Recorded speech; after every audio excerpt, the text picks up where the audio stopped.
Garage Peacekeeper TV. Isda ng Uso. Welcome, Super Red Texas, Philippines. Red Texas Hybrid Organization Philippines. Welcome to my channel. TikTok, Musench. And Kaposporo, welcome to my vlog. I want to share something for you guys. Gusto ko lang ibahagi itong para sa mga newbies or para sa mga siguro yung mga ibang mga matatagal na naghahabi sa isdaan na maaaring hindi pa nila alam ito. Especially pag nag-i-start ka sa paghahabi sa fish keeping, napaka-importante nitong ibabahagi ko. So sana tapusin niyo itong video na to para magkaroon kayo ng sapat na kaalaman ano yung ibig kong ipahayag sa inyo. Ang vlog ko ngayon ay tungkol sa ating stand aquarium, lalo na pag nag-uumpisa kayo, bakal yung mga aquarium ninyo. Bakit kinakalawang agad ang aquarium? Bakit nasisira?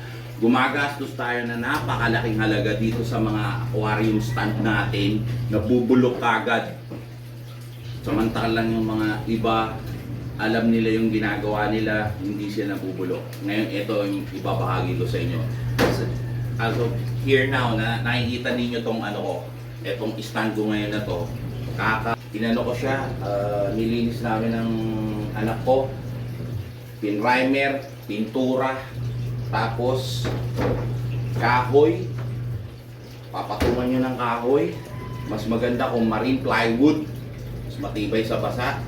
And then 1/2 inch or 1/4 is okay.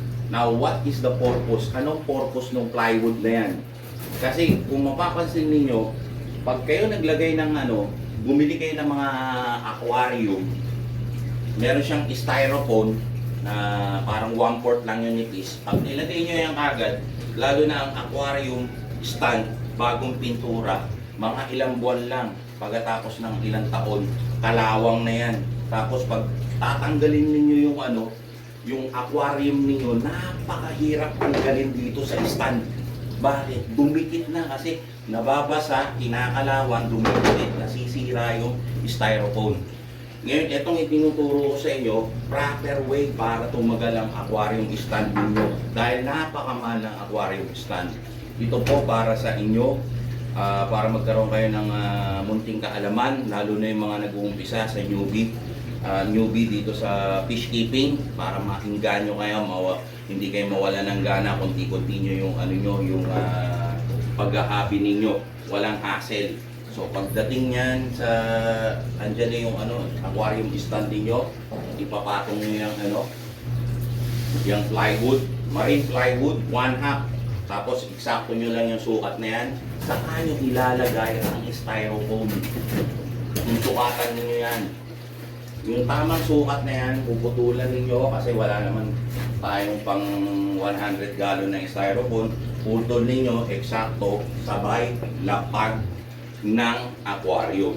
Ngayon, kung nagugustuhan nyo itong video ko sa mga natin dyan, channel ko, Garage Peacekeeper TV, please subscribe, like, and share. Meron tayong TikTok, Muso, Isda ng Uso or Muso, nandyan ako sa TikTok, sa Facebook, Muso Ablasa. Meron din po tayong account sa Instagram, Garage Peacekeeper TV. Meron akong ibang binablog dyan, yung matches challenge, abangan nyo po yan, isa rin yan sa mga natin, sa mga flex natin. Kaposporo, man, ayan. Ngayon, abangan nyo po yung mga susunod ko mga video, ipapakita ko po sa inyo pag nilagay na namin tong aquarium, makikita ninyo kung gaano kalinis yan. At magkakaroon kayo ng idea, hindi mabubulok kagad ang aquarium stand niyo. Yun lang po, maraming salamat. Thanks for subscribe, like, and share, especially TikTok, para bigyan tayo ng breaking TikTok. Makita niya, makapag-live tayo, may share natin, may bahagi natin yung mga experience natin na dapat malaman ng mga newbies. Thank you, salamat, at kita-kit ulit tayo. Garage Peacekeeper TV, thank you.